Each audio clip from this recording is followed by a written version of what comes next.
Om Vasudeva Sutam Devam Kansachanuramardanam Devaki Paramanandam Krishnam Vande Jagadgurum. Om. Adoration to Lord Krishna, the preceptor of the universe, destroyer of the forces of darkness, and bestower of immortality. Srimad Bhagavad Gita, in chapter 3, known as Karma Yoga, and verse number is 38. Profound insight is being given into soul's movement towards enlightenment. This movement has two aspects: self-effort and grace.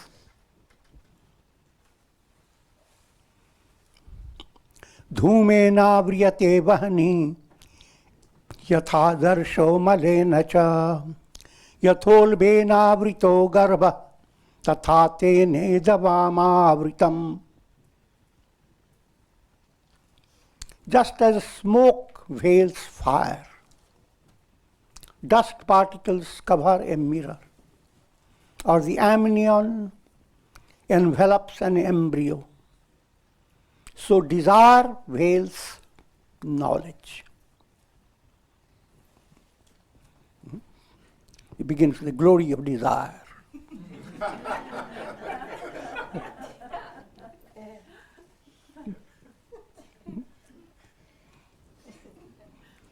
As for a witty interpretation, it's a degrading desire.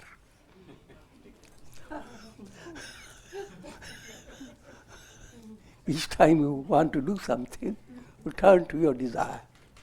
But it's desire, it's command you can't ignore, but it's degrading. You follow desire and will be led to degradation. So that's type of spirit is desire.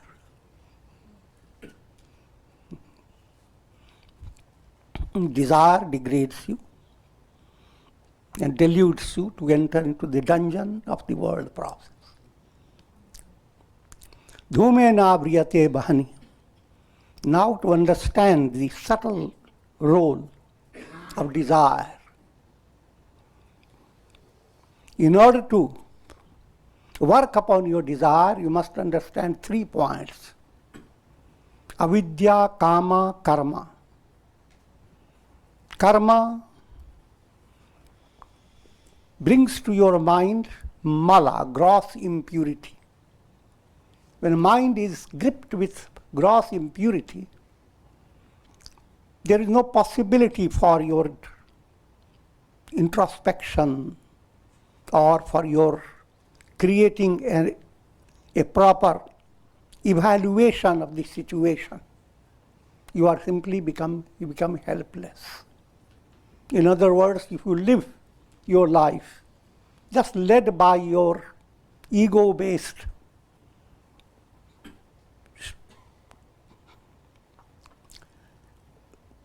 ideas, live your life with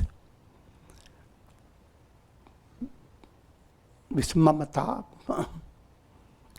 with craving, subject to becoming a slave to your anger, your hatred, your greed.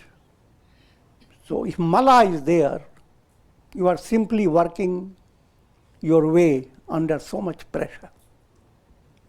If you are going on a trip and you are in a plane, your possibilities are very limited. Mala has caught you into a plane.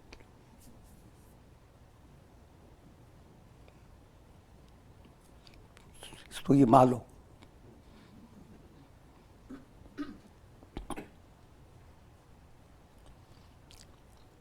For simple understanding, again I will bring you the simile. Your mind is like a mirror.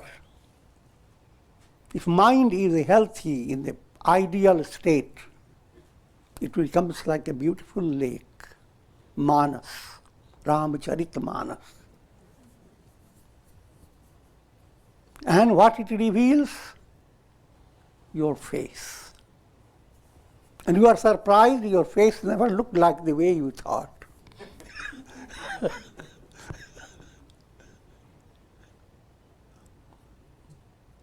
Your face is the face of eternity. Your face is Satchidananda, absolute existence, awareness and bliss. Until you discover your face, you cannot efface the ego's torture. Figure that out.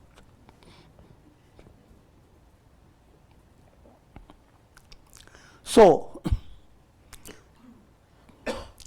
desire works in 3 stages. Desire has created lots of impurities, lots of more desires, and you can't fulfill them because they all cannot be fulfilled. So those which are not fulfilled, they stay frustrated. They capture a portion of your strength and sit in the unconscious. So most of your strength has gone into hands of frustrated impressions. All the strength is there, but they had captured it. So you feel as if you are helpless.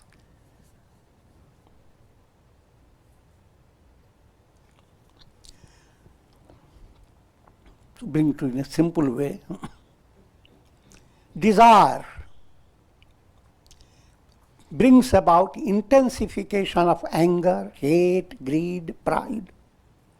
That intensification puts on your mirror of your mind such a covering of mud, that you have no idea what you are. That's the predicament of the masses, of all personalities. Every soul is divine, absolute. But led by the mind, different souls are experiencing different things in this world.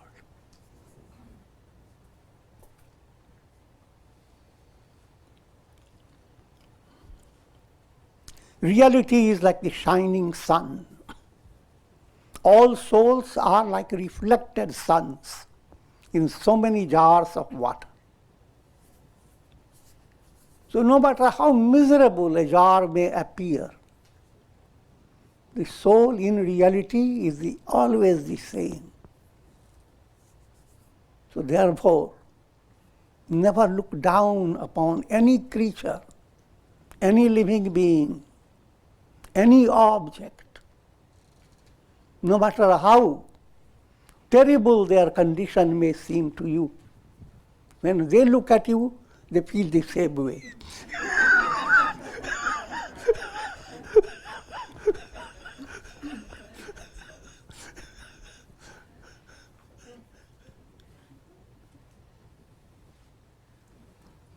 So relax your mind.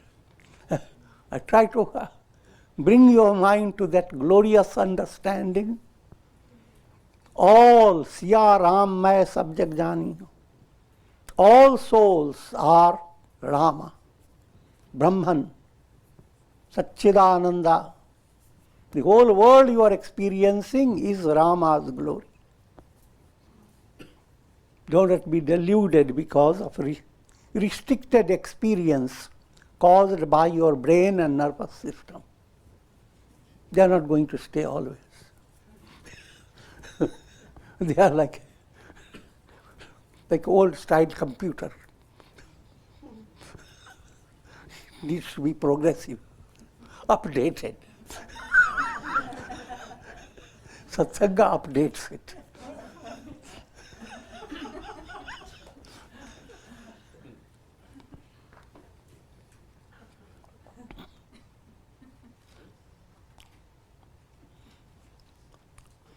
So, the first simile is, just as smoke veils fire,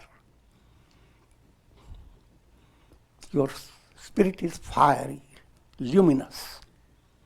Mala is like a smoke, dark smoke.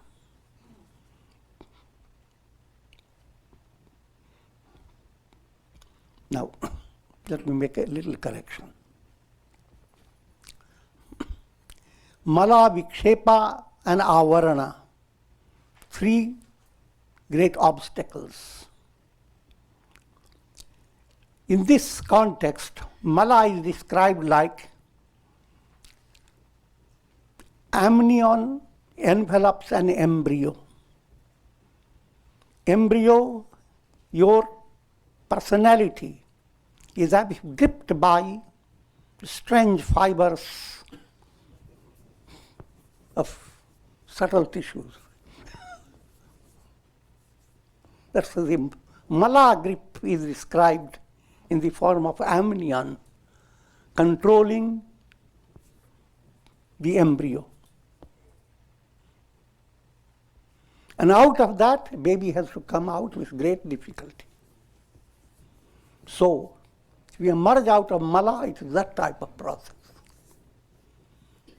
So you have to bear with labor pain.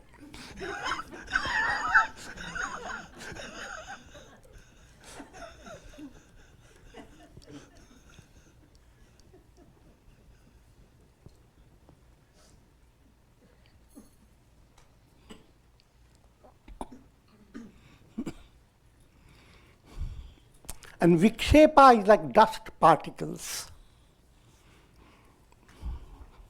Dust particles, if they are in your eyes, you need to do work upon your eyes. You cannot just shake your head. Vikshepa creates distractions in your mind. Therefore, even though the truth is always with you, that truth eludes your grasp. You are looking at your face in a mirror, but a mirror is covered with dust particles in such a way that whatever you are seeing is refracted in so many ways. So, today you see your face and it makes you feel very great about it. Tomorrow you see your face, it looks greater. Third day, stupid. Fourth day, stupider.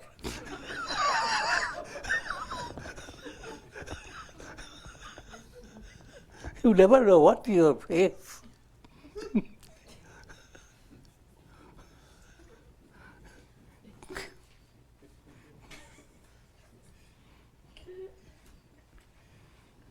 Vikshepa is in the form of subtle vasanas, subconscious movement. And Vikshepa requires its own way of handling it, that we will go into it gradually.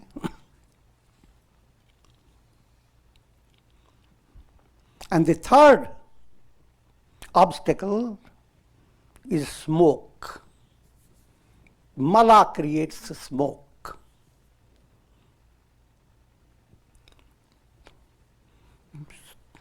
Rather, we have already said, not Mala, Avarana. This series is like Mala, Vikshepa, Avarana.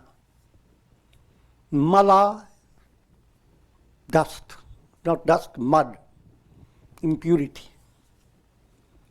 Vikshepa, dust. Avarana, it gets mixed up.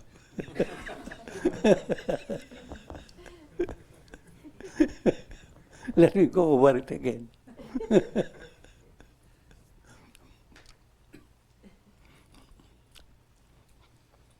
Mala is like an embryo. It's difficult to come out.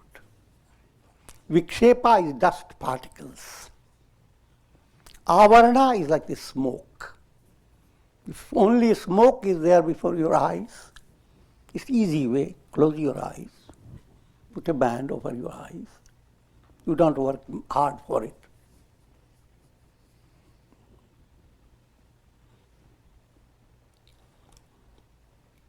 So, in order to remove desire that keeps you enslaved, you need to remove all these three. And all these three can be handled if you focus on your desire. Ask your sire, what should I desire? If your sire is tamasic ego, your desire will be degrading absolutely. That ego will tell you, hold on to your grudge. Never forget it. Live until you have the revenge. That's the tamasic sire. The rajasic sire is more subtle, deceptive. Sattvic sire is good. Sattvic sire allows you to develop aspiration.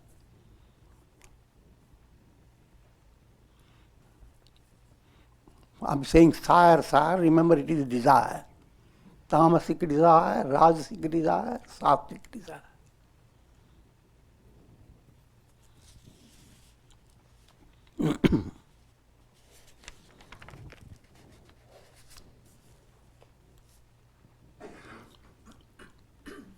Avritam jnanametena jnanino nityavairina kamarupena kaunteya duspurena nate analena cha.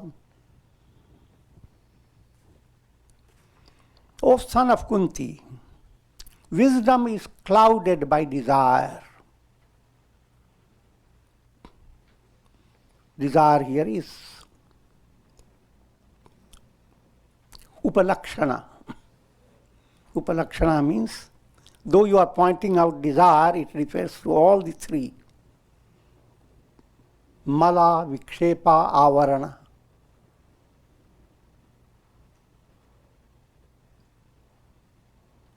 This desire, adopting many illusory forms, act as constant enemy of the wise, and it is as insatiable as fire.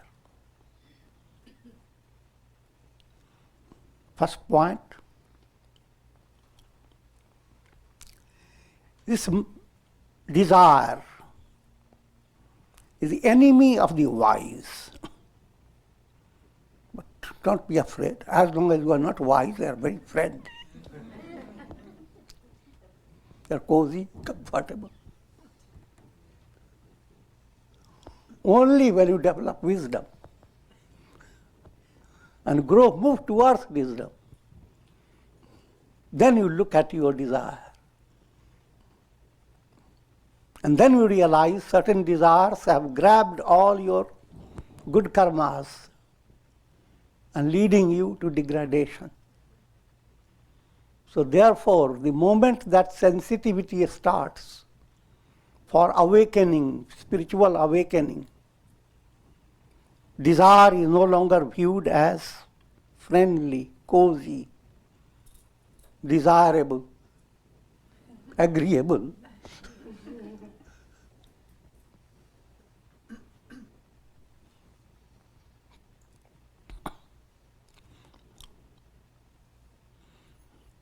So the first point, it is the enemy of the wise.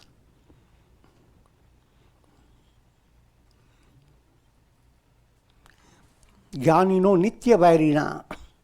In another area, Lord Krishna says they are paripanthinau. They are highway robbers. Desire creates malas, kama, krodha, lobha, moha. So under the grip of anger, grip of greed, You have no choice. You are like being robbed, highway robbery.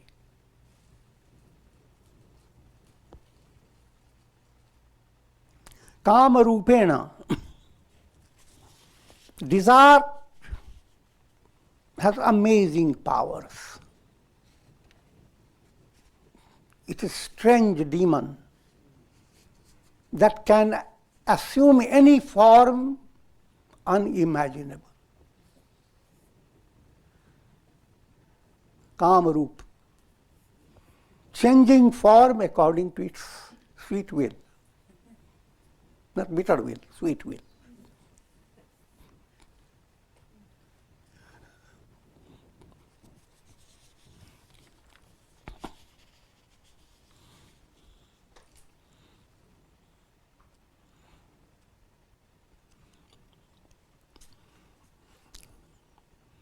And duspurena, act, this desire is as insatiable as fire. Fire is there, and a kid tries to dump oil onto it because seen mother doing liquid pouring into it. But the kid thinks every liquid can do the same thing. So put the oil onto it and the fire blazes.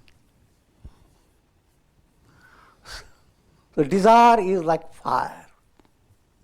Soul that is not advanced acts like a kid.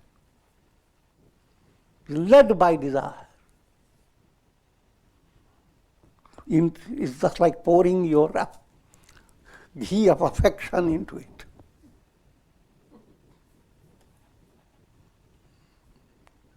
And that has a very drastic effect. Do not try to satisfy your craving abruptly without being guided by your intellect. An intellect that has been purified by your sadhana and under Guru's guidance. So that's the ideal you are being led to.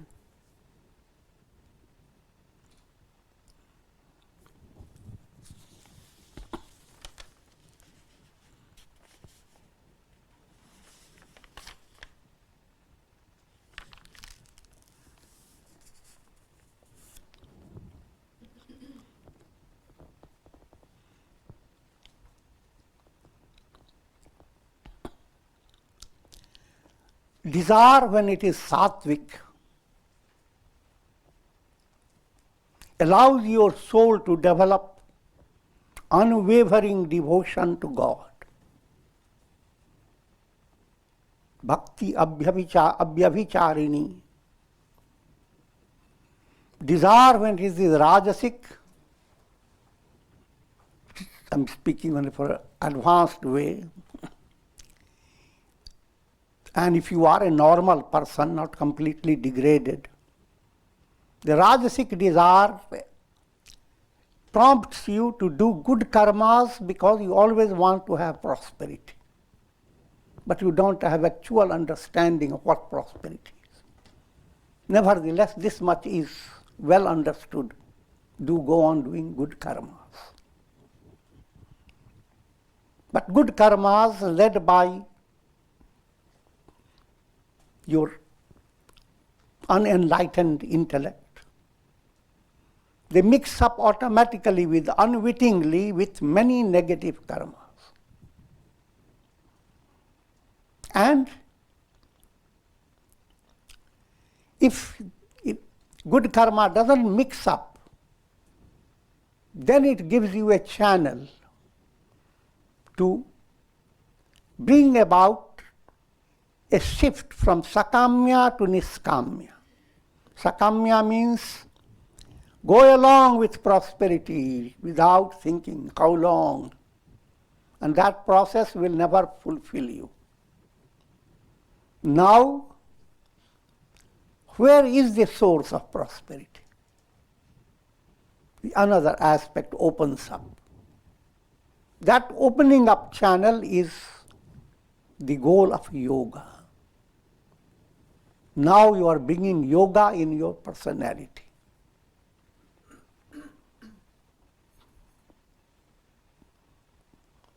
And as that channel opens up, in other words, in order to be too good aspirant, you must be backed up by very good karmas. And those karmas enable you, even though you don't know, enable you to get into associations of those who are interested in spirituality. And they begin to convince you, persuade you, come to the ashram. You don't know what will ashram look like. I'm joking. Try to understand all the details. Led by your good karmas, now you hear the shocking news, karmas don't give you liberation.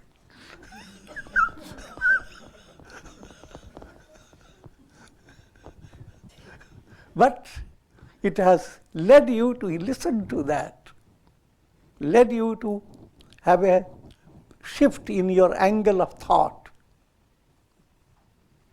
So, good karma paves the way for developing a resolve to extinguish all desire. When that happens, you are on the right path.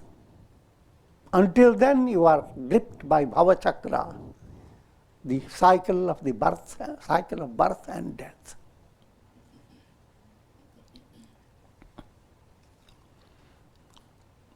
So I was describing sattvic desire leads to unwavering devotion. Rajasic creates good karmas, opening a channel.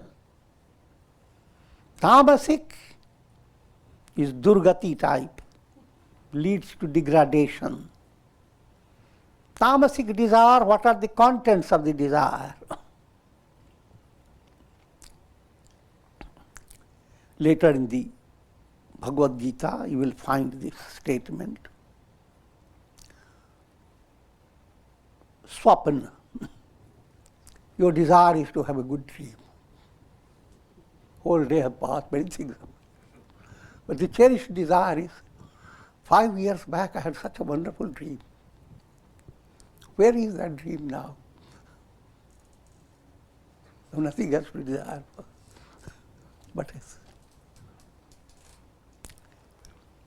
Now another type of desire, bhaya, fear. Your desiring process is not under your control. You are drugged by desire. So your desiring process is waiting for atank, waiting for fearful developments. Again I will look through your window. Where is the ghost? Just shaking the tree, but now where is it gone? I'm joking, but try to figure that out. Human mind suffers from this amazing psychological problem. Even though we have no reason to be afraid, no reason to maintain despair. But until you have tasted the love of God, you have no other choice. You are working under such dark conditions that even good thing is going to happen and you become so afraid.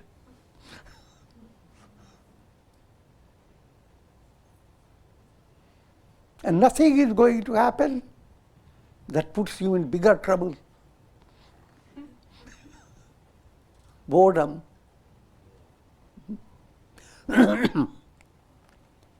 So desire that creates just dreams within you, swapana.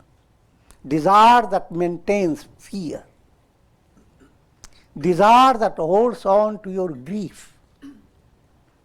Things go on well. You are sitting relaxed, watching the beautiful sky, birds singing around you. now your mind works. 6 years back, why did I fall down from these steps?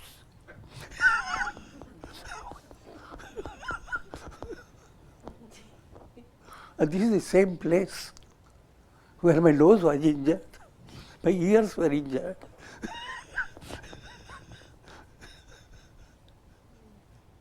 So you ignore all the positive, led by your Kamarupa desire, desire that is operating in different forms.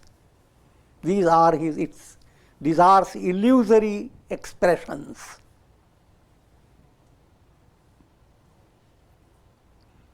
Maintaining shok, sorrow. Sunshine is there, we don't care. Sorrow. Sorrows come piercing your heart like poisonous arrows. Next, Vishad.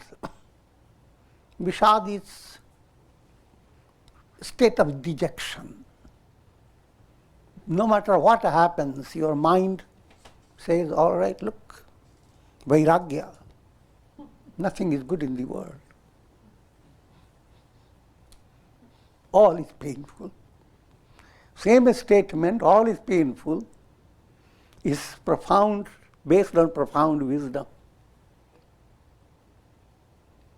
But now the same statement comes out of a lot of desire-based impurity that obstructs your mind. And it becomes now another type of addiction, enjoying the state of sorrow.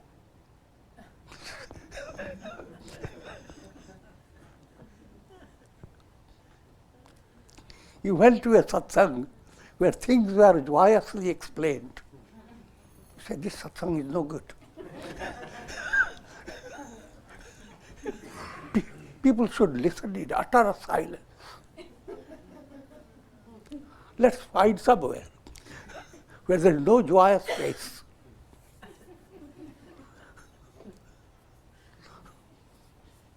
All burdened with the pain of the world, trying to escape. And the instruction is coming in a very serious way. I'm joking.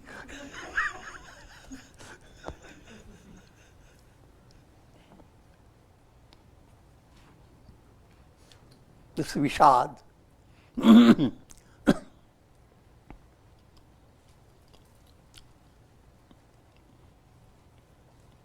And finally, mad. Mad is inflated condition of your mind. It's just like when you take Madira, wine, all your senses become uncontrolled. Here, the very mindset is completely upset. So, all this happens because desire has many forms. How many forms? You have to count them.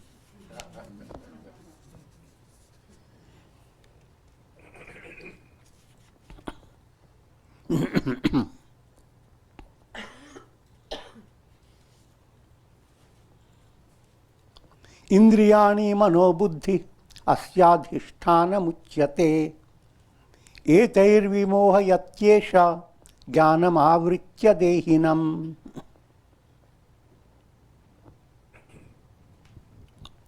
The senses, the mind and the intellect are said to be the dwelling places of desire. Through these, desire deludes the ignorant who are identified with their bodies. First point, all that you are experiencing through your senses, mind and intellect, all that is nothing but the self. It shouldn't be difficult to understand. When you dream, all that you are experiencing in your dream is nothing but yourself. Nothing new has developed. Pure consciousness is like the sun. Sun coming through the clouds and this being refracted in so many forms of illuminations. To people on the earth, those illuminations are more important than the sun, which simply goes on burning within himself.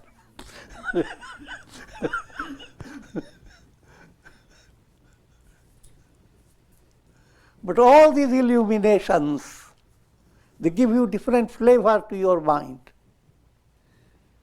But behind all that, it is only the sun. Not a single illumination is out of that sun.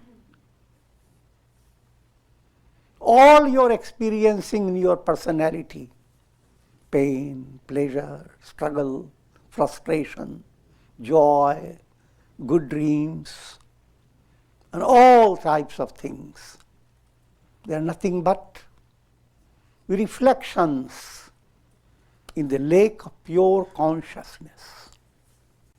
Pure consciousness, I'm describing in an allegorical way, is absolutely untouched.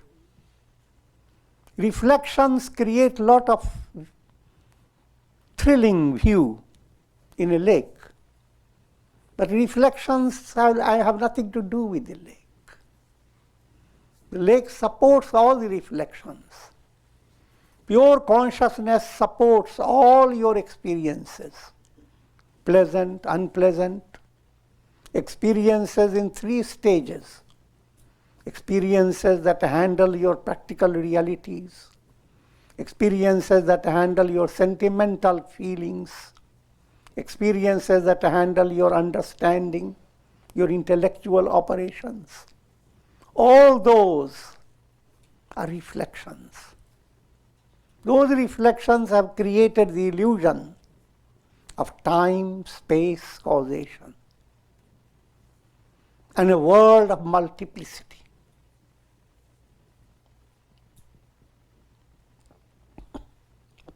The reality behind all that is pure consciousness. And biggest news, you are that pure consciousness.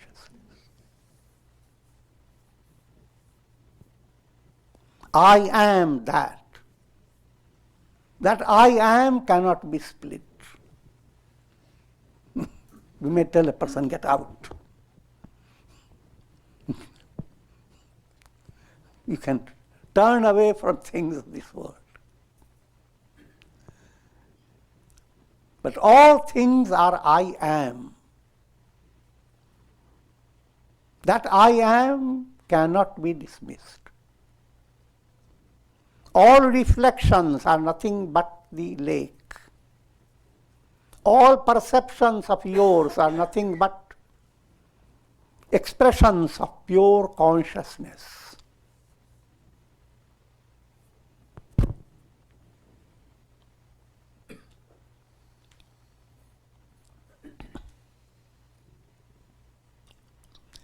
So, in pure consciousness, there is no desire.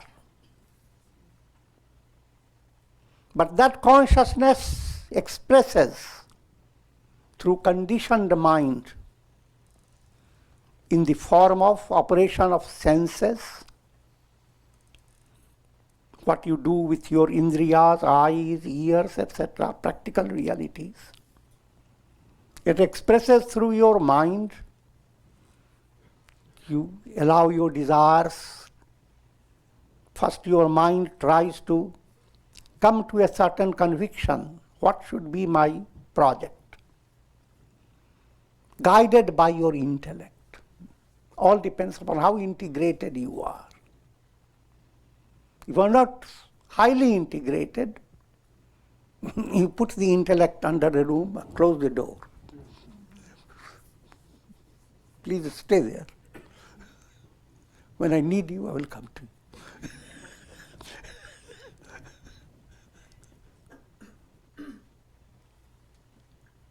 So you create a conviction within yourself. This is what I want. Now desires start coming out like monkeys.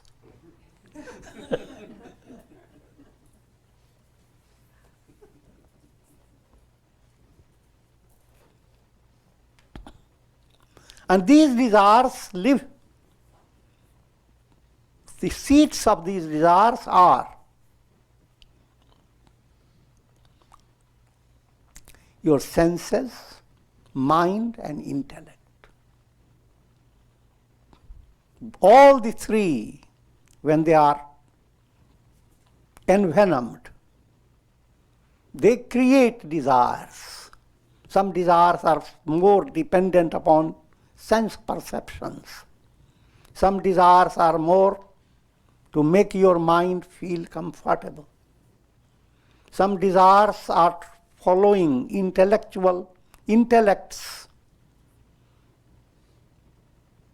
They are meant to give comfort to your intellect. So therefore, these seeds of desire have to be worked upon. In brief, controlling the senses, the mind, and the intellect. And this whole process is integral yoga.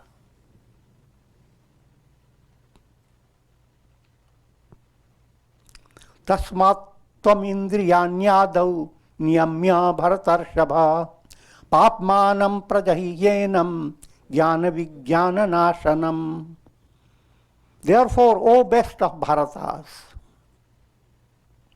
this Arjuna, having first subdued the indriyas, control your senses,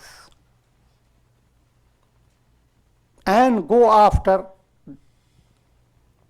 dominating over, disciplining your mind and intellect. Slay this sinful enemy. Slay means sublimate it. The desire, that's the enemy. No more degradation caused by this egoistic sire. This desire is the destroyer of knowledge and realization. Knowledge is a practical utility, purposeful utilization of your intellect. Realization, intuitive revelation, the ultimate project of your intellect is to go into transformation from intellect to intuition. But to start with your intellect that is purified more and more until you are led to revelation caused by intuitional knowledge. Therefore, as long as you are not geared into this process, desire is your enemy, stopping you from developing knowledge, healthy knowledge that is function of your intellect, and leading you to enlightenment, vijnan, the direct knowledge.